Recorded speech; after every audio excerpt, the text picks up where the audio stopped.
Gracias por venir. Vamos a hacer una charla, entrevista. Espero sacar algo jugoso de Gustavo. Lo primero que te quería preguntar es que yo creo que mucha gente, si yo estuviera sentado ahí, pensaría, voy a escuchar a Grobocopatel porque a lo mejor si hago lo mismo que él me va a ir como a él. ¿Vos crees que mucha gente que te va a escuchar tiene esta expectativa de, en tu caso, gente que le ha ido bien, exitosa, es decir, a ver si lo copio y me da el mismo resultado? No haga lo mismo que yo, por favor, le va a ir mal. Es decir, no hay fórmulas generales, dirías. No, yo creo que cada uno tiene su entusiasmo por distintas cosas, su voluntad, suerte, capacidad de... O sea, las cosas, o sea, muchas veces las cosas salen bien después de varios fracasos, entonces también la capacidad de resistir, ya sea por distintos temas, por la propia personalidad de cada uno. Yo no creo que haya una fórmula. Parece que cada uno tiene su fórmula y cada uno tiene también su expectativa de las cosas, ¿no? Me parece que la fórmula es tratar justamente de que la expectativa esté alineada con la realidad, de tal manera de que genere placer. No es que si me entreno como Messi voy a ser Messi. Ni si No. hago lo mismo que vos voy a ser como vos. Está en cada uno. Bueno, gracias por compararme con Messi, pero no. Bueno, te quería proponer además como un formato de charla que me parece, espero que te interese, ahora que se habla tanto de las décadas, hacer un repaso por décadas, para ver en esa línea de tiempo tuya, Sí. cómo fue ese proceso de crecimiento personal y profesional. Sí. Vamos con la década de los 20 a los 30. ¿Qué destacás de esa década tuya? Tus 20 La década a del tus 30 80, años. la década del 80, Claro. que todo el mundo la llama la década perdida. En esa época la discusión que había era si la agricultura tenía futuro o no. Yo me recibí de ingeniero agrónomo, los precios agrícolas eran muy bajos, había retenciones muy altas, mucho más altas que ahora, en el gobierno de Alfonsín, y el mundo no demandaba alimentos. Había un gran debate. En ese momento se miraba más la ganadería que la agricultura. A principios de la década del 90 empieza eso levemente a cambiar, porque empieza a asomar este tema de China, de Europa, está el tratado de la OMC, donde nos da ahí un respiro porque no le ponen aranceles a la soja. Uno de los grandes motivos por el cual la soja despega en Argentina no es por China, sino por Europa. Y despega por un error de Europa, de visión de Europa, porque Europa pensaba que la proteína para alimentar animales iba a venir de las proteínas de la carne, del pescado, de otro lugar, y no de la soja. Eran proteínas, digamos, de origen animal, no de origen vegetal. Entonces directamente no les importa y lo dejan a la soja con arancel cero. Al resto de las cosas le pusieron aranceles altos. Entonces, cuando viene el mal de la vaca loca y demás, que no pueden consumir más base proteica animal, cambian a la soja, que tenía arancel cero, no se pueden dar vuelta. Entonces, la primera gran demanda que tiene la soja argentina es Europa. Básicamente para harina, por eso se empiezan a hacer estas fábricas en el Paraná, para justamente abastecer a Europa. Eso es en la década del 90, donde ahí sí, además de la demanda, hay una convergencia tecnológica nueva, la biotecnología que se aprueba acá en el año 94, la siembra directa que empieza a fines de la década del 80 a aparecer, y entonces empezamos a descubrir una nueva forma de hacer agricultura mucho más simple, más barata, y además con un mercado internacional que tira. Entonces ahí está el gran desarrollo de la década del 90, además en una década que como no había restricciones a los flujos de importación y exportación, se importó mucha tecnología, sin embargo los precios caen, los costos argentinos quedan altos por el tema de la convertibilidad y eso lleva a una situación casi de quiebra a los productores, fines de la década del 90, donde si me lo comparado con hoy es parecido. Quizás sea ahora peor que fines de la década del 90 para los productores. Pero además, creo que a diferencia de la década del 90 la soja valía $150. Es decir, los productores estaban fundiendo pero pensaban que era un problema del mercado internacional y demás. Ahora los productores se funden por castigo autoinfligido, con lo cual el nivel de irritabilidad es mayor ahora que antes, ¿no? Porque ahora podríamos haberlo evitado. Antes era casi como inevitable. Bueno, y ahí viene el 2000. Vamos, Sí. vamos por la de... ¿Qué te pasaba a vos de tus 20 a tus 30 años? No, bueno, yo Para seguir esa cuando evolución. ¿Vos estudiaste? salí, yo soy ingeniero agrónomo, estudié en la Universidad de Buenos Aires. Los primeros 8 años, toda la década del 80, fui mitad de mi tiempo investigador y docente en la universidad. Mi especialidad fue suelos y la mitad de tiempo era un ingeniero agrónomo, llamemos así, inquieto, digamos, por los temas tecnológicos. Primero ¿Qué año era de cuando tenías 20 años? 1984, 1983 hasta el 1990. Bien. La década del 90 no, ahí ¿Y ya... qué te preocupaba a nivel personal? ¿Tener una familia, Sí, un futuro como empresario? en esa ¿Qué te época no, preocupaba? era novio, digamos, todavía la familia no me importaba ser un buen ingeniero agrónomo, tenía mucha curiosidad por temas tecnológicos, viajaba mucho al exterior para aprender de tecnología. En ese momento la agricultura, vos ibas por la pampa húmeda y veías mucho campo subexplotado o mal explotado, veías lotes de maíz de 7.000 kilos y de 4.000 kilos conviviendo porque no había tecnología, los productores, no había muchos ingenieros agrónomos. Yo, en ese momento, habíamos 3 ingenieros agrónomos en Carlos Casares. O sea, había uno que tenía como 60 años, que a mí me parecía re viejo, y había otro que tenía una agronomía que era un año mayor que yo y después venía yo. No había muchos ingenieros agrónomos. Qué raro, Había un pueblo de campo, un 13 paisano, agrónomos. un vecino de mi viejo, siempre contaba ese cuento famoso que para fundirse había que tener caballos de carrera, minas e ingenieros agrónomos. Claro. O ingenieros agrónomos, y decía que la diferencia es que los ingenieros agrónomos los padecías, no los disfrutabas, ¿no? Ese era el 1980, era un campo, llamémoslo así, poco productivo, con poca agricultura. En ese momento se producían 30 millones de toneladas en Argentina. Había un trabajo que habían hecho de llevar de 30 a 60 millones de toneladas, que era una barbaridad y que se decía que no iban a poder llegar nunca a 60 millones de toneladas porque no había transporte, porque no había plantas de silos, porque, en fin, eso era de lo que se hablaba en ese momento. O sea, producciones que eran un 30% de lo que se produce ahora. La década del 90 eso crece a 60 millones. Bien. Ya pasamos de tus 30 a tus 40 A años. mis 40 años, ahí sí, familia, y ahí un proyecto de empresa. ¿Cómo juega con la mis familia hermanas. con la profesión ya ahí? Bueno, mi mujer era ingeniera agrónoma, mis hermanas de la economía o no, pero vinculados con la empresa, mi padre, y ahí teníamos un proyecto de crecer en la década del 90. Nosotros habíamos aprendido en la década del 80, por las inundaciones y por distintos, digamos así, fracasos, que podíamos hacer agricultura en tierra arrendada. Pues se nos inundó el campo y salimos a arrendar.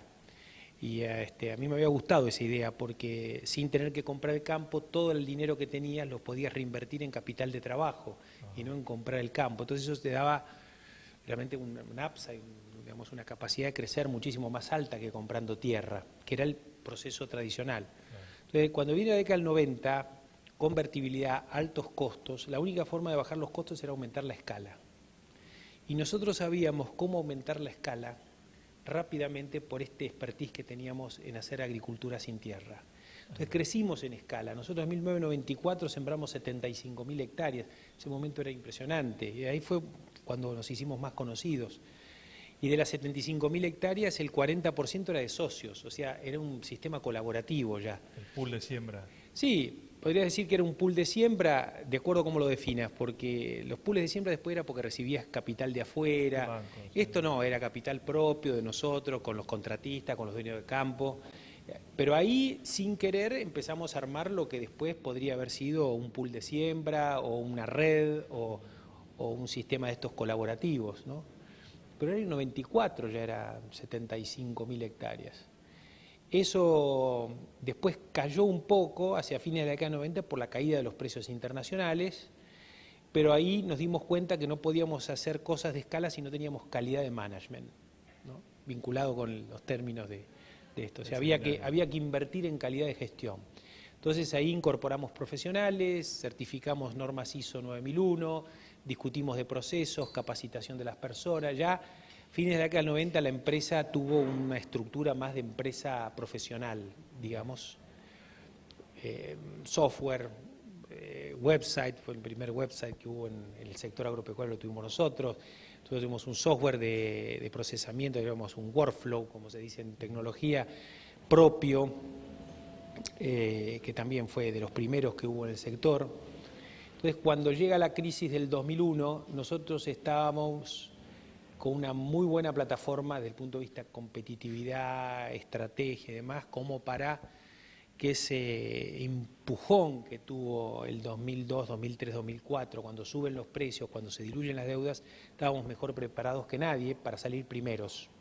Y crecimos mucho entre el 2003 y 2007, 2008. Ya la década de tus 40 a 50 años. Sí, no tanto, recién tengo 53. 53, bueno, lo de los 40 y piquitos. Ahí fue muy interesante porque la crisis nos hizo pensar si solamente teníamos que estar en Argentina, entonces armamos una empresa en Uruguay, en Paraguay, después Brasil, pero a Brasil ya iba de antes, a Brasil iba de fines de la década del 90 intentando hacer algo, nos metimos un poco en la industria, en harinas, después en pollos, siguió el tema ahora, hace poco el tema de la industria química, ahí ya la empresa fue más de servicios y más industrial y menos productiva. Y la parte de producción estaba vinculado más que nada a siembras asociadas o algún resto que quedaba de las actividades tradicionales que teníamos en producción de antes. Ahí se invirtió muchísimo en temas de lo que llamamos gestión de talentos, todo el tema de lo que es marketing, comunicación, innovación en servicios, el tema de mercados, de coberturas. Digamos, hacíamos muchas cosas, era, digamos, un amigo mío decía, bueno, también el tema de la profesionalización de la empresa familiar, un amigo mío decía que nosotros en un año hacíamos 4 cosas que a otra empresa le llevaba 4 vidas, y lo hacíamos todo en un año. Era como una cosa muy loca, hasta el año 2008, que sequía, después caída de precios, después conflicto con el gobierno. Todo eso puso, digamos, la empresa en una situación de, digamos así, yo digo, no estancamiento, nunca uno se estanca, siempre uno va procesando las cosas, pero bueno, digamos, seguimos mejorando mucho internamente, pero si vos ves los números, bueno, dejó de crecer. Nosotros sembramos este año 30.000 hectáreas y en 1994 sembrábamos 75.000, por decirte un indicador. En otras cosas, por supuesto que crecimos, pero el punto, diría yo, del final de la reflexión sobre lo que pasó en los últimos años no es tanto lo que hicimos, sino lo que dejamos de hacer o lo que hubiéramos podido hacer. No solamente nosotros, sino todo el sector. Ya retomamos eso. Te quería preguntar ahora por esos días con el campo inundado. ¿Te imaginabas cuál era el clima en tu casa, en tu papá, tus hermanas, un campo inundado y lo que pasó ahora? Bueno, cuando se inundó el campo yo me encargué de cosechar maíz en medio del agua y me instalé en el campo y me llevaban comida por helicóptero, me tiraban comida, helicópteros militares, a mí y a todos los que vivíamos aislados. El triunfo en esa época era sacar una tolva de maíz por día y eso festejábamos. Nos juntábamos a la noche a disfrutar y a festejar que habíamos cosechado una tolva de maíz. Y después al mes siguiente que enganchábamos 3 tolvas y por arriba de la vía podíamos sacar 3 tolvas y cargar medio camión después de tolvear durante 30 kilómetros. Y la vida es así, ¿no? Es tolvear y festejar los pequeños logros de cada día. Esa es nueva, la vida es tolvear. Sí, hay que tolvear. Hay que tolvear. Sí. Me gusta preguntar por esos momentos porque son como un cuadro que queda, ¿no? Una foto sí, que en tu vida habrá quedado marcada para siempre, ¿no? Ese esfuerzo. Nos queda también un panorama, me parece, de que después hay una evolución de la empresa que es del campo inundado, de esto podrán haberse deprimido mucho o no, a las 75.000 hectáreas, después bajan a 30 y pico mil. Entonces, ¿cómo sería la evolución? Primero mucha escala y después no tanta escala. Mira, la evolución de las empresas nunca es lineal. Cualquier empresa que vos, no sé, lees el libro de Steve Jobs, no es lineal. Steve Jobs lo echaron Claro. de su propia empresa. No, vos tenés periodos donde en realidad vos te vas preparando y cuando te abren, te aflojan el cinto, creces, digamos, y hay momento que te aprietan el cinto y reculás.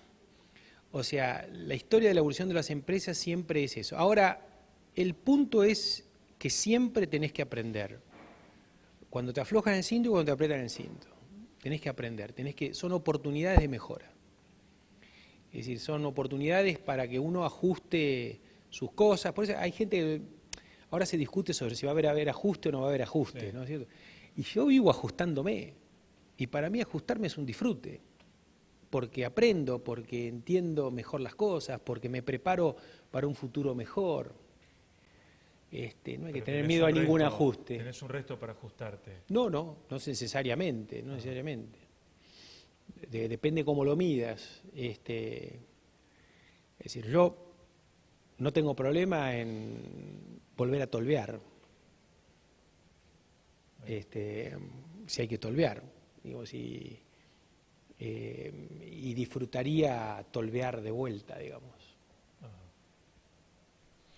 Estabas por decir, intuí en un momento que podrían vos y muchas empresas estar mejor, ¿no? Uh-huh.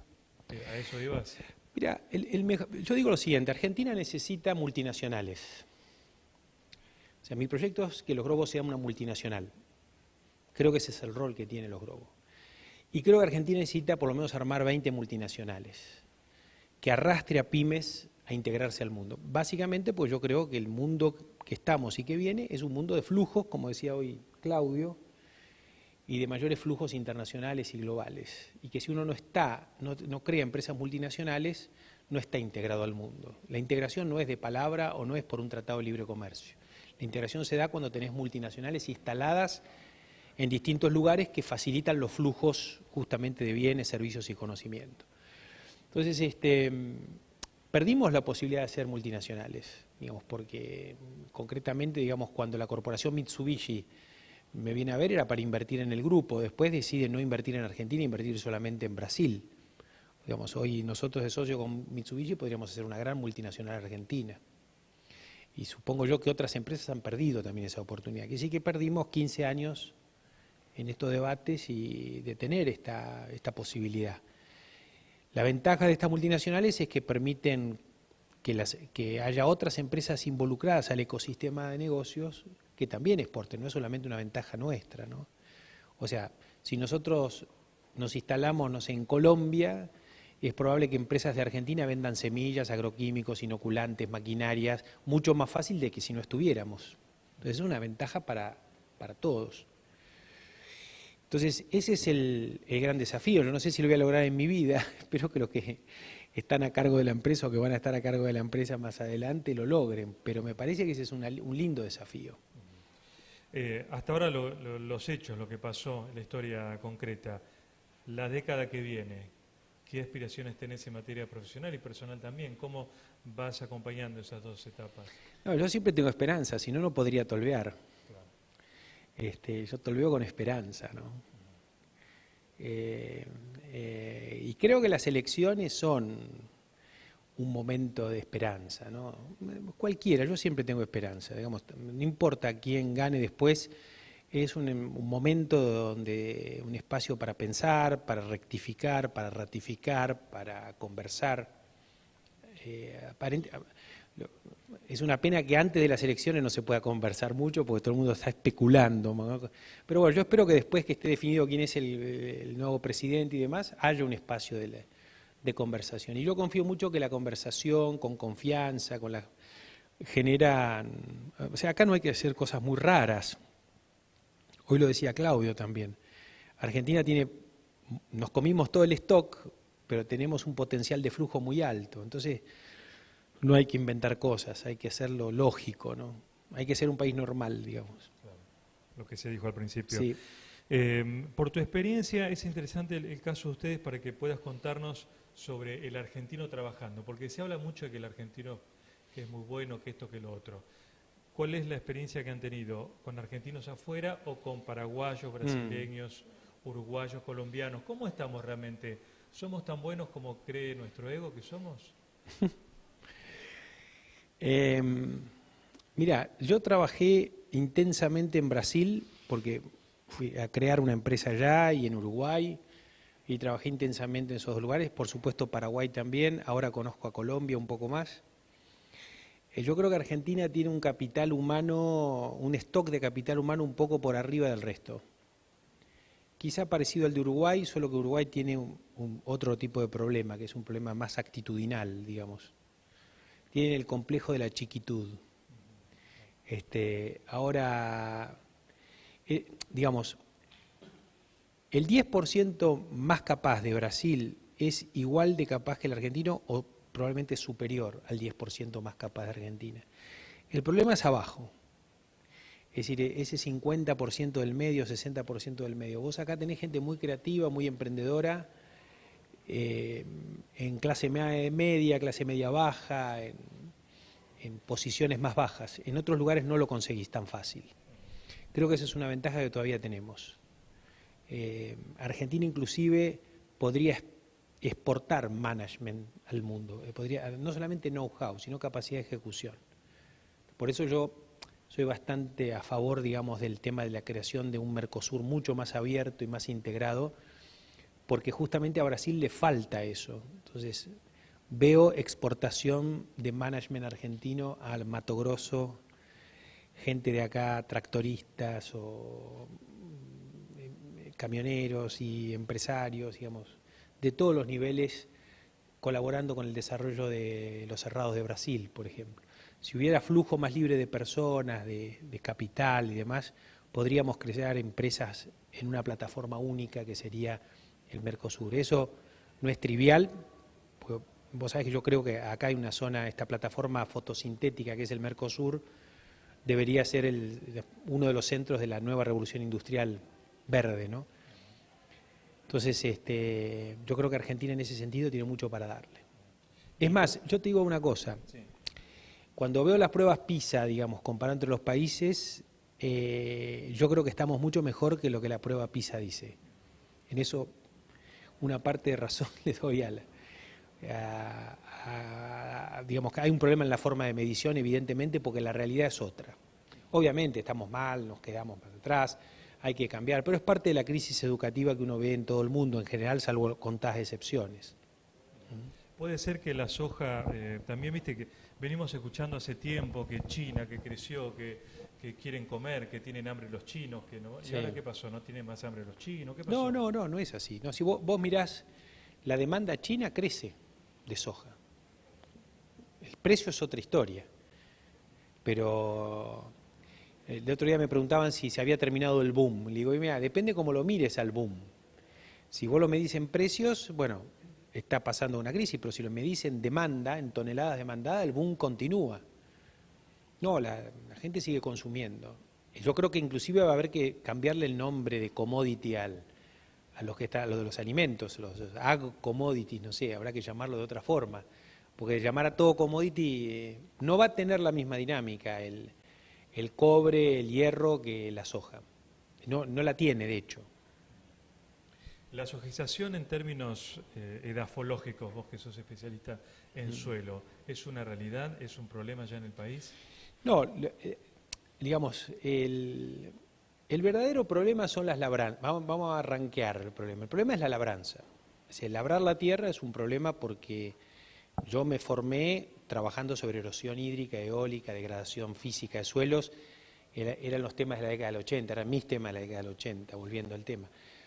La siembra directa prácticamente casi eliminó, no puedo decir la palabra eliminar porque mi pasado científico no me deja, pero redujo sustancialmente los riesgos de erosión hídrica, eólica y degradación. Ese es el primer tema. Después lo que necesitamos son rotaciones de cultivos, y las rotaciones de cultivos tienen algo que ver con el tema de la conservación, no en todos lados, no es lo mismo rotación de cultivo en sudoeste de la provincia de Buenos Aires que en el Chaco o que en el Mato Grosso. Se necesitan más rotaciones con gramíneas donde hay más temperatura porque la materia orgánica se quema.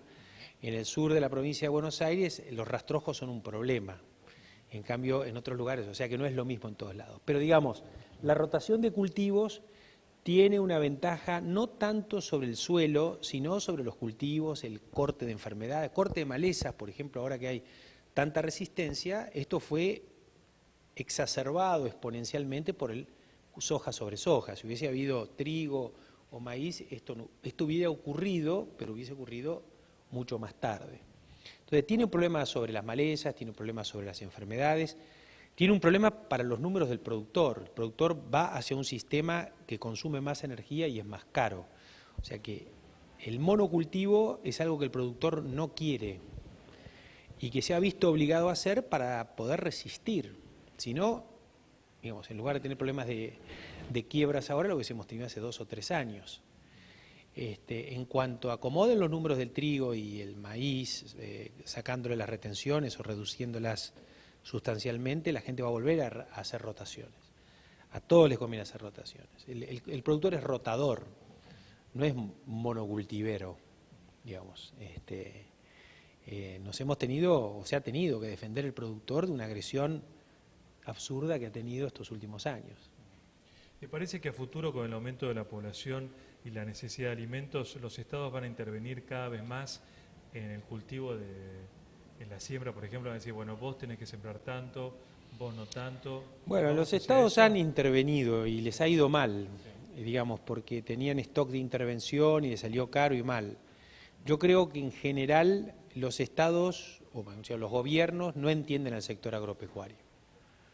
No lo entienden, no saben cómo es la dinámica. De hecho, en general los estados, no en Argentina, pero en el resto del mundo, prefieren subsidiar al sector agropecuario antes que transformarlo. Es como decir, mira, te doy unos mangos y no jodas, ¿viste? Porque no lo entienden. O sea, yo no creo que haya más intervención. De hecho, las intervenciones que hay son para subsidiarlo, no para qué es lo que tienen que hacer y qué no tienen que hacer.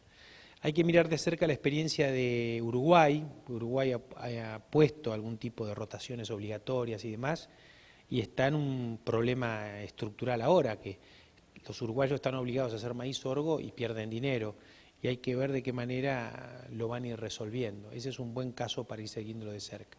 Pero yo no creo que haya una intervención en ese sentido. Sí creo que el Estado va a tener intervención en otros temas que para mí son centrales. Todo el tema de controles en la aparición de nuevos eventos tecnológicos, el tema, digamos, algunos temas de comercio van a estar intervenidos, distinto como han estado acá, pero no veo a un gobernante que pueda coordinar 100.000 productores para ver qué tienen que hacer y qué no tienen que hacer. Y más los productores agropecuarios, que en general son gente muy sola, que no tienen capacidad de agremiación ni de coordinación. Lo veo difícil. ¿Te debes cruzar a diario con productores o en eventos que te dirán, decime, Gustavo, ¿qué hago? ¿Siembro o no siembro? ¿Qué hago? Te pasa todo el tiempo, ¿no? Todo el tiempo, sí. Parezco el oráculo de Delfos. Claro, por eso. Sí. Bueno, entonces una vez más, aquellos productores que te miran como oráculo, ¿qué les decís cuando se te acercan? ¿Tenés respuesta? Pónganse el casco y aguanten hasta el año que viene. Es eso. Manténganse vivos. ¿Y eso qué significa? ¿Siembro, no siembro, más, menos? Cada uno sabrá. ¿Esta es tu respuesta en general? ¿No das algo? No, bueno, si alguien viene en particular, si vos me decís cuántas hectáreas tenés, tu deuda, en qué zona estás y demás, y me das todas esas variables, te puedo contestar. Si no... Y si no, esto lo que te di es una respuesta más conceptual y general. Aguantar hasta el año que viene. Sí, yo creo que hasta, digamos, esta campaña, como decía acá nuestro amigo, está jugada, ¿no? O sea, no veo que en esta campaña uno resuelva nada por más que cambien las políticas dentro de un mes. Creo que la crisis va a seguir, se va a profundizar, va a haber mucho dolor, pero a partir de mediados del 2016 o fin de 2016 me parece que el sol va a salir y vamos a tener para adelante algunos años para poder volver a restablecer de alguna manera a lamernos las heridas, a restablecernos.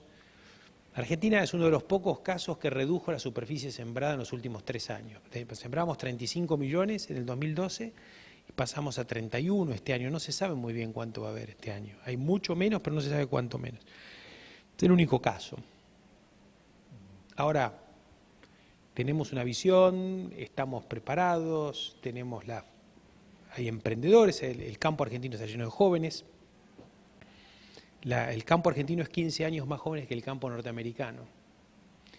Eso es bárbaro. Y está abierta esta posibilidad de que entren jóvenes. Bueno, por supuesto, una agricultura más de servicios, menos de productores, que es una tendencia, una macro tendencia, pero va a haber hijos de productores que van a ser flores de proveedores de servicios, van a ser profesionales que van a tener una mejor calidad de vida que sus padres. Y eso los padres tienen que facilitarlo, ¿no? A veces yo, cuando veo gremios de productores que quieren seguir siendo chicos, porque digamos, aprueban medidas que impulsan la chiquitud, yo me digo, bueno, pobres tipos, ¿no? No pensaron en los hijos. ¿Qué les ofrecen a los hijos? Una chacra chica. Habría que impulsar en los emprendedores, los servicios, la tecnología, para que esos jóvenes tengan una vida mejor que la que tuvieron sus padres. Bueno, alguno elegirá seguir con su padre, obviamente, pero no. El tema es la libertad.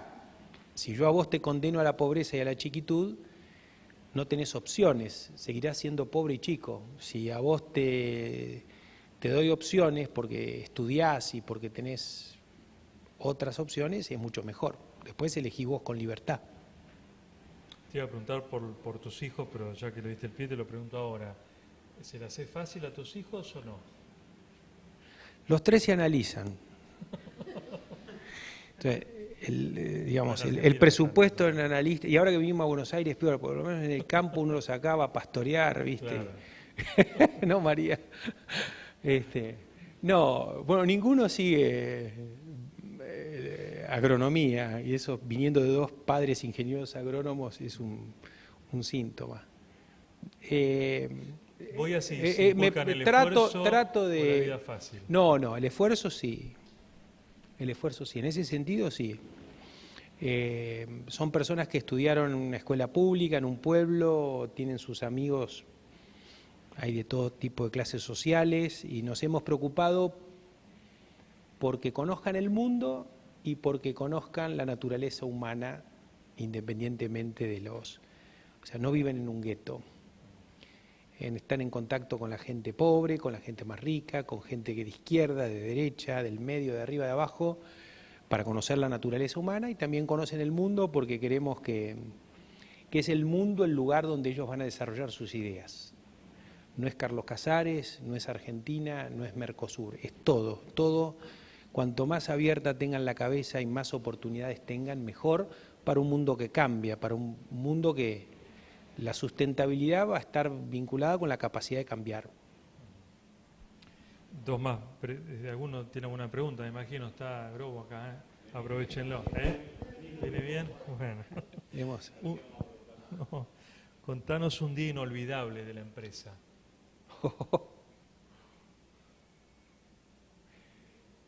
Siempre todo el mundo me dice, me hacen ese tipo de preguntas, como hiciste vos. No, el mayor fracaso, claro, el mayor éxito, y es muy difícil, es muy difícil. Mi alegría, mira, yo te digo, por ejemplo, ir a Carlos Casares, los Grobo Agropecuarios, es una de las empresas del grupo, no es la única, pero es el lugar como más emblemático y demás. Entrar en la oficina y ver a la gente joven, alegre, viva, interactuando, y es una gran alegría. Ver cambiar a la gente, ver transformarse a la gente, es una gran alegría. Me pasaba cuando era docente, ¿no? Que uno veía, digamos, lo tenías muy en contacto con tus alumnos, ¿no? Que veías transformarse a tus alumnos, cambiar la forma de pensar o de debatir o de discutir. Es una gran alegría poder discutir con mis hijos, con la gente que labura conmigo, con mis clientes, con mis proveedores, de igual a igual, en forma transparente, en forma inteligente, mirando para adelante, eso es una gran alegría. La mayor alegría es eso, la gente. Voy a insistir de vuelta. Yo hace muchos años hacía un programa de entrevistas y lo terminaba con esta pregunta, pero tenés que ser específico. ¿Qué día de tu vida te gustaría volver a vivir? No vale el nacimiento de los hijos. Volver a levantarte como en el túnel del tiempo un día. ¿Qué día? ¿El día qué? Oh.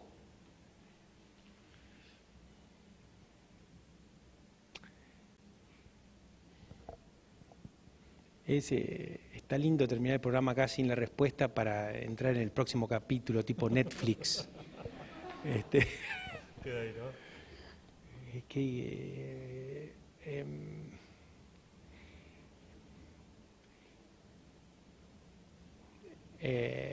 claro, hay varias cosas, ¿no? ¿Sabes qué pasa? Yo creo en esa cosa, como decía Piaget, que vos vas metiendo en el cerebro cosas como si fueran una caja o en un depósito, y que un día por algún motivo todo eso se conecta entre sí y tiene un sentido, y viene la iluminación, que en realidad es la sinapsis que hay entre todas esas cosas que tenés en el depósito. O sea, hay días de iluminación, pero que no es que porque vos seas un genio, sino porque metiste cosas. Yo tengo muchos días de esos, donde estoy una semana trabajando sin sentido y sin resultados, y aparece el día de ¡puf! Me di cuenta de esto. Es yo creo que no es que me pasa a mí, yo creo que le pasa a mucha gente esto, de distinta manera, y disfruto eso. Lo disfruto cuando hago música, que me doy cuenta de algo, también cuando escucho. Lo disfruto en esos casos con la gente, cuando aparece esa cosa de que hay una idea y que esa idea ya no es mía, sino que es de todos.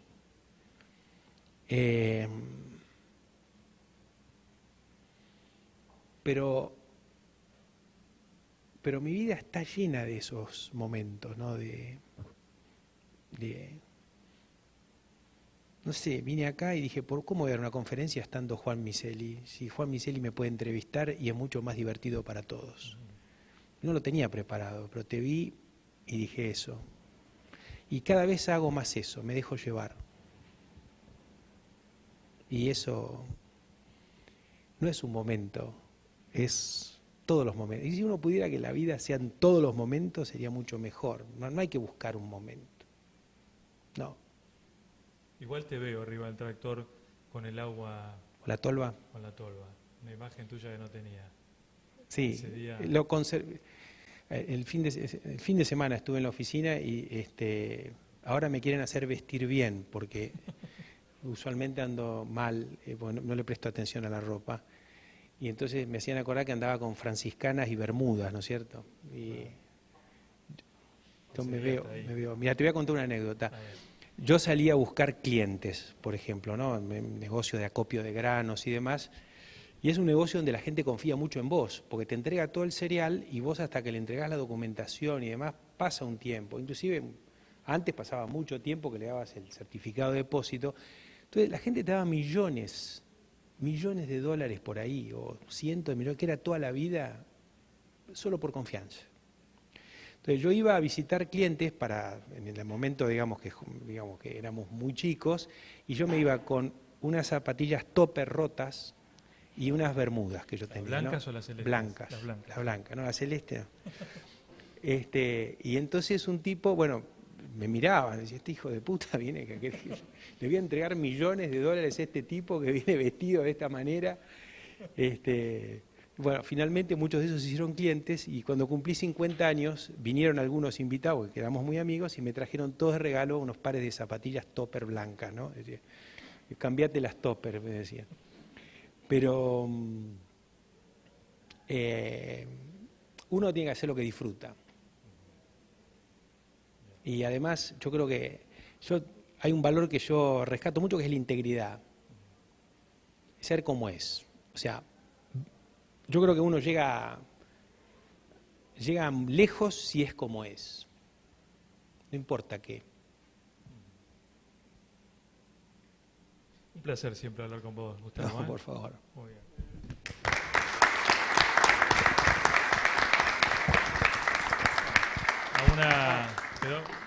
¿Alguna pregunta? Sí.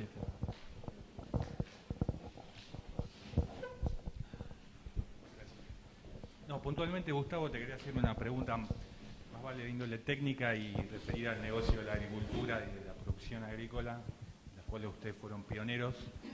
El esquema de agricultura por contratos, que bueno, en este momento está frenado, lejos de su momento generoso. Sí. ¿Vos lo atribuís a un tema solamente coyuntural o le ves algún problema de fondo a esa estructuración del negocio agrícola? Sí, yo creo que es un negocio que tomó una dinámica enorme, digamos así, muy activa, turbulenta, y que las instituciones no acompañaron. O sea, las instituciones en tanto reglas de juego no acompañaron esa transformación que hubo. Y una de las instituciones es la ley de arrendamientos, es una regla. O sea, el contrato accidental de arrendamiento estaba pensado para otra Argentina, habría que derogar eso y hacer que los contratos duren por lo menos 3 años. Yo creo que eso va a contribuir a resolver un 70%, 80% del problema. Obviamente que después hay que ir ajustando. Yo tengo un amigo que decía, porque ahora todo un enfoque institucionalista, ¿viste? Que las instituciones hay que mantenerla y mantenerla y mantenerla. Yo no estoy de acuerdo con eso. No, yo creo que las instituciones que no sirven hay que destruirlas rápidamente. Decía que quien lucha por mantener las instituciones no teme en cambiar sus valores. Y en que lucha en mantener sus valores no teme en cambiar las instituciones. Y yo estoy de acuerdo en eso. Gustavo, acá somos muchos jóvenes, se habrás visto, hablaste de la tecnología, siempre fuiste apasionado de la tecnología, de los avances tecnológicos, de lo que se iba a venir. ¿Qué es lo que se nos viene a nosotros como jóvenes? ¿Qué es lo que tenemos que estar mirando para poder aportar y aprovechar estas oportunidades que se presentan? Sí, hay un cambio en la forma de producir que está vinculado con la biotecnología, la agricultura de precisión, semilla lista para usar. Y después está el tema de Big Data, ¿no? O sea, la cantidad de capacidad de captura de datos y de manejo de datos y procesamiento de datos es muy grande. Mirá, hoy teníamos una reunión, a propósito, digamos, hemos creado una empresa con el INVAP que se llama Frontec, de agricultura de precisión. Teníamos una reunión con ellos que son ingenieros industriales o de ingenieros más de otra categoría. Entonces ellos nos critican que los ingenieros agrónomos siempre contestamos depende. Es decir, che, ¿cuánto hay que poner? Depende. Y entonces dice, son unos hijos de puta, porque nosotros, al contrario, cuando nos hacen una pregunta, decime, tirame 2 variables y yo te contesto, porque te hacen una curva, una regresión. Nosotros decimos depende y entramos, viste, al masomenómetro. El cuento venía que esa cantidad de data y cantidad de procesamiento de data de alguna manera va a relativizar el depende. Va a ser mucho más certera esas recomendaciones o esa agronomía que viene. Y después todo el tema de lo que es la conectividad mobile, de procesamiento, de acceso, la deslocalización del trabajo, la Internet de las cosas, la economía del compartir, nanotecnología, robots. Es decir, acá estamos en el inicio de un tema, bueno, el futuro del trabajo. Hoy estaba algo Zukovicki y decía del trabajo. ¿Dónde va a estar el trabajo? Es probable que con el tema de lo que se llama con las impresoras 3D, el trabajo no sea más en una fábrica, no va a haber la cosa tayloriana de escala, ¿no? Sino que va a ser uno a uno. Entonces el trabajo no va a estar ahí, va a estar en otro lado, ¿no? Creo que no sé muy bien lo que va a venir, pero lo que va a venir es fantástico. Pero la clave para los trabajadores, digamos, la clave de la sustentabilidad va a estar en cambiar de trabajo. Es decir, hasta ahora nosotros pensábamos que la sustentabilidad estaba en mantener el trabajo y educar para el trabajo. Y ahora vos vas a educar y no sabes para qué trabajo. porque no sabes muy bien cuál es el trabajo que va a venir. Y la clave está en tener la capacidad de cambiar. Una de las cosas que más me sorprende del sector, cuanto más lo conozco, más me sorprende, es que justamente para Big Data, es decir, hay poquísima acumulación de información histórica. Si uno quiere medir Sí. inteligentemente lo que ha ocurrido en las últimas décadas, tal que sea una lectura de series históricas que te permitan de alguna forma inferir comportamientos futuros, etcétera, no tenés o tenés muy poco. Sí. Es más, hasta las principales organizaciones del sector, las más avanzadas y las más colaborativas, fallan en no compartir los Sí. datos esenciales. ¿Qué solución le ves a eso? Bueno, no, lo que pasa es que todo lo que es manejo de datos hasta ahora fue un poco más para gestionar. No fue pensado tanto en gestión del conocimiento, sino en la gestión operativa de la empresa. Entonces, los sistemas de almacenamiento de datos y demás estaban en distintas plataformas, en distintos lugares. Un productor tenía en un papel, en un PDF, en una planilla de Excel. Bueno, nosotros estamos pensando justamente, una de las cosas que estamos haciendo en esta empresa es justamente que sea una plataforma de gestión del conocimiento, tener en una misma plataforma todo. Pero es cierto lo que decís. Lo que pasa que antes todo esto era muy artesanal. O sea, yo me formé en una facultad donde no había link entre la contabilidad y la gestión. Eso lo aprendí hace poco también, no te creas que... Es decir, que vos podías hacer gestión con la contabilidad. La contabilidad era como para liquidar impuestos y la gestión era para... Y bueno, cosas de ese tipo... pero me parece a mí que el avance tecnológico es tal y la creación de productos es tal que va a acelerarse eso. Sí, en línea con la pregunta anterior y la presentación anterior, la tecnología, ¿no? ¿Invertirías tiempo y recursos en tecnologías para cultivos que hoy en día no son rentables, como podría ser el caso que comentabas de Uruguay o el trigo que se va achicando, pero con No, bueno, perspectivas no. a futuro? Está bien, yo pensé que cuando decías cultivos que no son rentables te referías a la chía. Claro. No, el trigo, son cultivos básicos, ¿no? O sea que va a haber siempre un mercado. No es la misma la dinámica del trigo que de la soja, porque tiene que ver con que el patrón de consumo va hacia las proteínas y a los aceites y menos a las harinas o a los carbohidratos. Pero no, sí. Sí, bueno, hay avances en eso, ¿no? Digamos, hace unos días se anunció el tema del gen de tolerancia a sequía, va a ir para trigo y para otros cultivos.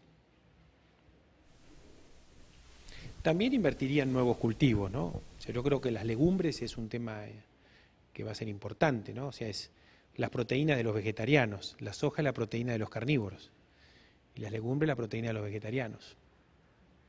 Lentejas, arvejas, Garbanzos. garbanzos. Gustavo, ¿por dónde ves en el mediano plazo, pongamos 5 o 10 años, quizá un poquito más largo, el agregado de valor de los granos para la Argentina, digamos? Sí. ¿Qué más se puede hacer de eso? Sí, hay distintas miradas del valor agregado, ¿no? Creo que todo el mundo acá más o menos y hay una discusión también académica sobre el tema del agregado de valor. Hay una concepción más lineal de la cadena de valor que dice que si vos tenés maíz y soja, tenés que hacer concentrado y después tenés que hacer pollo, cerdo, carnes, leche, Yo creo que ese es un camino, me parece que hay una oportunidad porque el mundo demanda estos productos. Pero no es el único camino el agregado de valor, no es lineal, también puede ser radial, ¿no? Y tengo un amigo en Harvard que se llama Hausman que siempre cuenta el caso de Finlandia, que es bastante conocido, que ellos tenían bosques. Finlandia es un país campesino.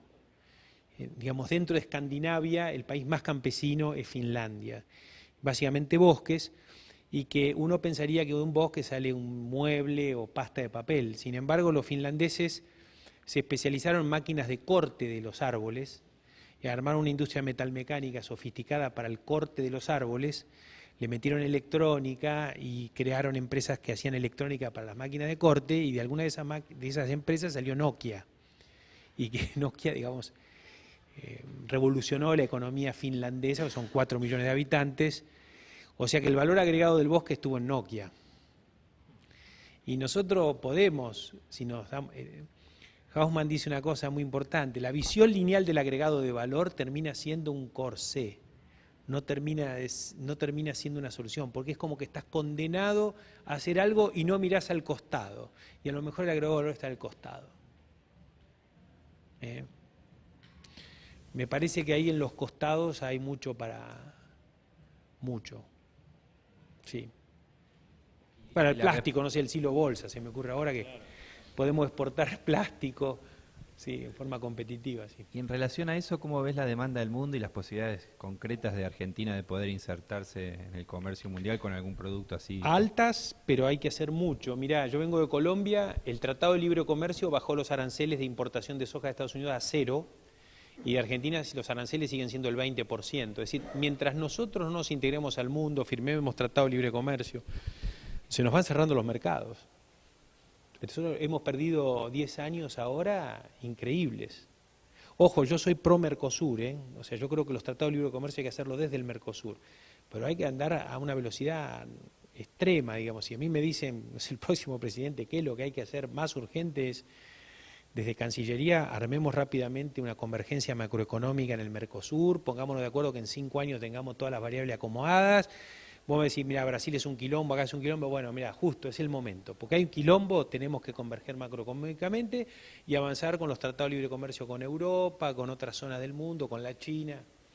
Si no nos comen. Vas a tener un pollo barato, vas a ser súper competitivo, pero vas a tener un arancel para venderlo altísimo. O vas a tener un solo destino para vender, que es China. Entonces vas a depender del humor chino. ¿Por qué se volcaron mayoritariamente a los granos y no a las carnes? Porque hay una respuesta. La carne, primero que nosotros tenemos una visión más de integración de valor. O sea, nosotros no hacemos granos, comercializamos, somos molineros, corredores, acopiadores. O sea, tenemos una visión de integración. O sea que nos dedicaríamos a la carne si compramos un frigorífico, no sé. Y la carne fue siempre una cadena muy politizada, muy donde el éxito o el fracaso dependía del ánimo del gobierno de turno. Después nos dimos cuenta que la agricultura también, pero la carne era tradicional eso. Carne barata que quiere todo el mundo. Sí, la carne tiene un problema, que es la comercialización en media res. Es una locura, porque genera doble estándar. No tenés un solo estándar. Como vos, cuando vendés soja tenés la calidad de la soja, grado 1, grado 2, grado 3, tenés un estándar. Cuando comercializas con media red, tenés varios estándares. Y además es una ineficiencia enorme, porque en la media red va el asado y va el lomo. Es decir, y vos tendrías que, a través de los cortes, que cada corte vaya donde lo quieren y lo pueden pagar. No, una cosa medieval. Vemos en la ciudad que bajan las reses como en el siglo XVIII. Sí. Increíble. Sí. Bueno, ¿y cómo vamos con la canción? ¿Para cuándo hay disco? No, disco tengo. Hay uno que lo tienen que comprar porque se acaba. Que es el último de Cruz del Sur, que lo venden en todas las disquerías de su barrio. El del trío Cruz del Sur, sí. Y después, el que quiere escucharme en mi versión de música de cámara, se meten en YouTube, hay un canal de música mío, Grobocopatel Música, y escuchan el concierto de música de cámara. Muy bien. Está bien grabado. Es lo que se viene, muy bien. Cantante no es muy bueno, pero está bien grabado. Está muy bien, seguro. Gracias, Gustavo, un placer tenerte.